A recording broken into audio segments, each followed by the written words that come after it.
À peu près 10 000. 5 000. 1,5 million. 10 000. 3 000. 1 million par année. 400 000. Un gros 50 000. Je pense qu'il y a un petit peu trop d'animaux abandonnés au Québec. Je sais pas, mais ça doit être terrible.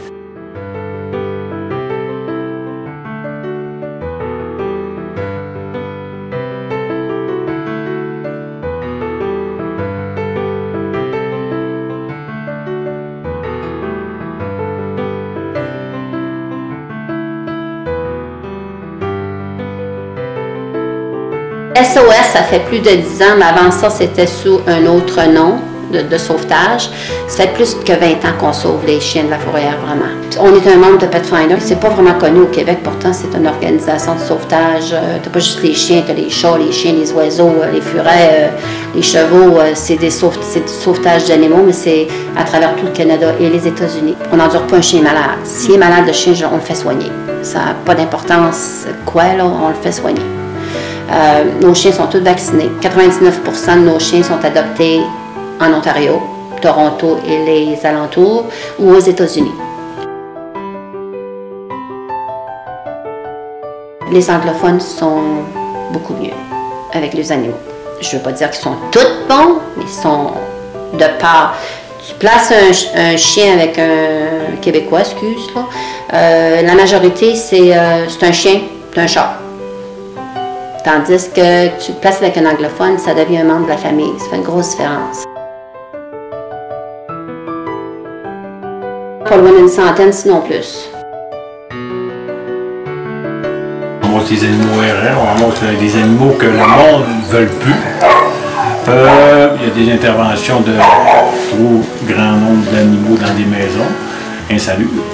Après ça, tu as des interventions que les polices... mettons qu'il faut qu'ils rentrent une maison, puis ils ont des chiens de garde, il faut que j'aille sortir les chiens. Quand le monde revient chercher leurs chiens, ils ont des infractions par la Sûreté du Québec. Ça dépend du chien. Si le chien est fin, tu le donnes pas pour rien. Si c'est un diable, c'est sûr que tu ne remplaceras pas ça, on fait stropper le monde. Le chat, la quantité, le nombre est terriblement élevé. Je ne peux pas placer toutes les chats. Quand même que je te dirais que je place toutes les chats, ça serait une menterie. Je dois être rendu certainement. C'est trouvé, et puis le monde abandonne. C'est les deux, là, ensemble. Là. Je dois certainement en avoir au-dessus de 1000. Je suis médecin vétérinaire, je travaille dans le domaine des animaux. Alors mon travail consiste à faire de la médecine et de la chirurgie préventive, de la vaccination, des examens de santé. Ça arrive des fois que les gens arrivent avec des animaux qu'ils ont trouvés ou des animaux qu'ils ne veulent plus avoir. Souvent, ils aimeraient ça qu'on essaye de les replacer quelquefois. Des fois, ils veulent plus les faire euthanasier, ce qu'on essaye de repousser le plus possible, de plus essayer que les gens replacent les animaux, de faire des euthanasies quand les animaux ne sont pas malades, c'est les jeunes animaux en santé. Peut-être une cinquantaine par année. Bien, dans le fond, moi, je suis chroniqueuse. Puis j'ai commencé avec les pages ados dans le Progrès Dimanche. Ça fait 12 ans que j'écris les pages ados. Puis j'ai commencé à un moment donné aussi, tout de suite après les pages ados, j'ai commencé la fameuse page à Picotte, qui est une page sur les animaux. Et Picotte, c'est mon petit chien. Donc moi, pendant que j'étais la journaliste des pages jeunesse, bien, Picotte, elle, c'était la journaliste au niveau des animaux. Puis vu que j'aime beaucoup les animaux, depuis que je suis petite, ben tu sais, moi, les sauver, depuis que je suis petite, j'ai tout le temps voulu sauver des animaux. Puis tu sais, quand on est petit, nos parents nous disent on peut pas toutes les sauver. Fait que maintenant, vu que j'ai ma maison, puis tout ça, ben je peux me permettre d'en sauver. Puis je partage ça au travers aussi des pages à Picotte, puis j'ai la collaboration des vétérinaires. Mais vraiment, au niveau, tu sais, la portion sauver des animaux, là, c'est vraiment un loisir, là. C'est pas mon travail. Je fais de l'éducation aussi au niveau des chiens, je fais de l'entraînement. J'essaie de montrer aussi la réalité, là. Des fois, on pense que dans les animaux, tout est beau, tout est le fun, puis que sauver un animal, wow, c'est magique, mais il y a beaucoup de travail. Tu sais, moi, mes animaux personnels, moi, j'ai 3 chiens, j'ai longtemps eu des chevaux, mais au niveau des sauvetages, c'est bien dur à dire. Comme là, présentement, j'ai une petite chatte qui m'a été confiée par le refuge des animaux de Chicoutimi qui était gestante, puis elle a eu 7 petits bébés. Tout dernièrement, j'ai eu une lapine qui a été trouvée errante, Puis là, il y en a beaucoup qui m'appellent « Hey, Picotte, on a trouvé ça, tu peux-tu nous aider? » Fait que, tu sais, c'est ça, je remplis pas, tu sais, j'ai pas comme 10 chiens en sauvetage présentement, puis ça. Tu sais, j'ai les petits minous. La lapine, je l'ai sauvée, elle a eu 7 petits bébés aussi, des petits lapins, il a fallu que je place aussi. Fait que c'est ce que j'ai eu, là, mettons, dans le dernier mois, là. Tous les animaux que je fais adopter par après sont stérilisés, ça, c'est sûr. Stérilisés, vaccinés.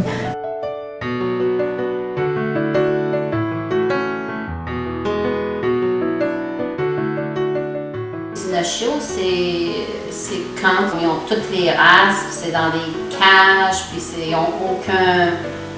C'est vraiment juste pour la reproduction. Reproduire, une sans répit, là. Tu sais, les femelles, c'est... Aussitôt que ça retombe en chaleur, il y a encore une portée, puis quand ils sont plus bonnes, ils lui tirent une balle dans la tête, la majorité. Oui, OK, tu vas avoir un chien, wow, la couleur super rare, le prix vraiment pas cher, mais quelles caractéristiques les caractéristiques de sa race qui sont perdues parce que ce chien-là n'a jamais été stimulé. C'est des machines à faire des bébés, puis souvent, c'est au détriment de cette race-là, finalement. Le chien n'a plus les caractéristiques de sa race, on dirait. Il en circule tellement que le monde devrait s'en tenir à ça, puis ça éliminerait les usines à fioul automatiquement. C'est des conditions qui sont vraiment tristes, surtout l'hiver. Souvent, ils ne sont pas capables de trouver de la nourriture. Ils vont avoir des engelures, des parasites. Il va se battre pour se reproduire, il va se battre pour manger, il va être blessé. C'est pas une vie qui est facile, là. Même si on peut penser qu'un chat en liberté, c'est tellement plus heureux. On s'est rendu compte aussi, dernièrement, qu'un chat peut être très bien heureux en étant gardé un peu comme le chien, là, plus dans la maison, puis de limiter son territoire dehors. Il court beaucoup moins de danger. Ce que c'est que le chien attaché au bout de la corde, il est bien gras. Il jappe à 5 heures quand son maître arrive, puis le maître il va le voir. Puis il a un coup de pied à cause qu'il jappe. C'est de la cruauté, oui. Mais dans sa tête, au gars, il fait former à Dieu. Le chien, lui, il va avoir d'affection parce qu'il est tout content de le voir. Comment j'ai vu ça de fois, ça? Ça l'est, mais va donc essayer de le poursuivre pour ça. Tu peux pas. Oui, il en existe. Moi, ce que je déplore, c'est qu'ils sont difficiles à appliquer. Donc, tu sais, je vais juste te donner un exemple d'un cas, qui est dernièrement. Il y a un chien qui est retrouvé errant à Chicoutimi-Nord. Fait que le refuge est appelé pour aller chercher ce chien-là. Il arrive, le chien, là, il n'y a plus de queue. Sa queue a été arrachée. On voit la plaie ouverte. Le monsieur du refuge, Marc Villeneuve, il est venu me le montrer, le chien, parce qu'il était sous le choc. Il dit, mais ça, j'ai jamais vu un acte de cruauté comme ça.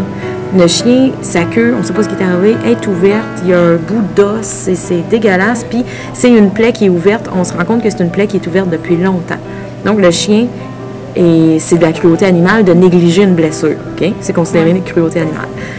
Fait que Marc, lui, ce qu'il fait avec le chien, il ne peut pas amener ça dans ses installations parce que si la MAPAC débarque au refuge puis qu'il voit ça, il peut être accusé, lui, d'avoir infligé ça à cet animal-là, que ce soit lui qui ait blessé l'animal. Fait il prend l'animal, il s'en va le mener chez le vétérinaire, puis il dit au vétérinaire, opère-le au plus vite, ça n'a pas d'allure, ce chien-là doit souffrir. Le vétérinaire confirme que la plaie est là depuis des semaines. Donc, ce chien-là est le même depuis des semaines. Puis, Marc trouve à qui appartient le chien. Parce qu'il y a une micropuce, parce qu'il l'a vendu un mois avant à cette personne-là. Donc, il fait une plainte à la MAPAC pour dire cette personne-là a fait de la cruauté envers un chien en laissant avec ses blessures pendant des semaines. Là. Ah, on peut rien faire. On peut rien faire. Il aurait fallu que le chien soit trouvé dans la cour du propriétaire, puis qu'on puisse prouver qu'il appartient à ce monsieur-là. Là, la police aussi a été mêlée à ça. La police est allée voir le monsieur, puis le monsieur a dit « Ah, j'ai essayé de le soigner. » Fait que, OK, ça passe, c'est beau, vous avez essayé. Fait que c'est ça que je te dis. Oui, il existe des lois, mais comment on les applique, on peut beaucoup s'en sortir.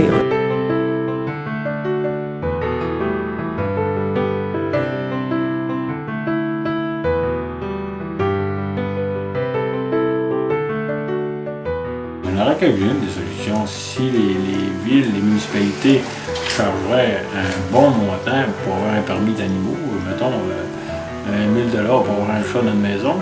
Au bout de 5-6 ans, si son chat est stérilisé, puis là encore, de le rembourser. Ça enlèverait tous ceux-là qui vont pour le fun, d'avoir un chat et le tirer dehors au bout de 2-3 mois. Ouais.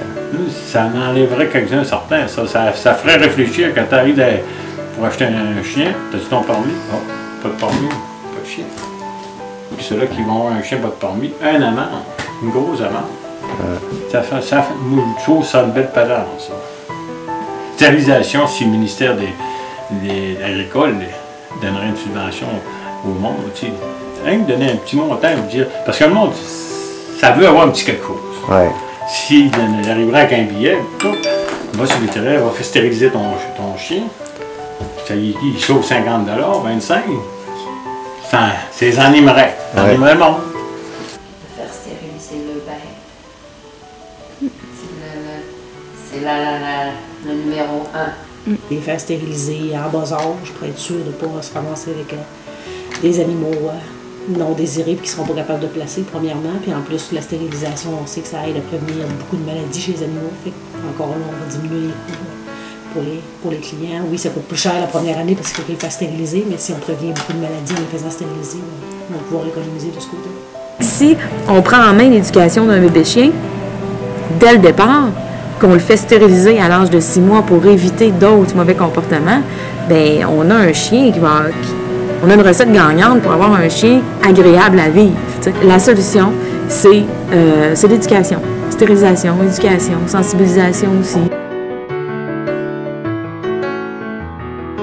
S'informer sur la race, oui, parce qu'il y a un petit pourcentage du tempérament du chien qui est par rapport à sa race. De se trouver peut-être quelqu'un qui va les aider par rapport à l'éducation. En 5 minutes, puis va Google les races que tu t'intéresses. Ce que je conseille, c'est vraiment de s'informer, d'aller aux sources pour savoir comment ça coûte un animal. Fait qu'il y a des études qui nous disent maintenant comment ça coûte avoir un animal, est-ce qu'on a un chat qui va rester à l'intérieur, un chat qui va rester à l'extérieur, comment ça coûte la première année, comment ça coûte les années d'après. Fait que c'est ça, de s'informer le plus possible, de ne pas avoir peur aussi de poser des questions. Tu sais, les vétérinaires sont là aussi pour nous guider là-dedans. Tu sais, ça appeler avant, dire « Hey, comment ça coûte faire vacciner, faire castrer un chien? OK, bon, c'est bon. » Tu sais, au lieu de dire « Hey, mon chien rendu à 6 mois, je viens d'appeler, là, bien trop cher. » Un chien, le prix d'achat qu'il va coûter, c'est rien comparé à ce qu'il va coûter toute sa vie.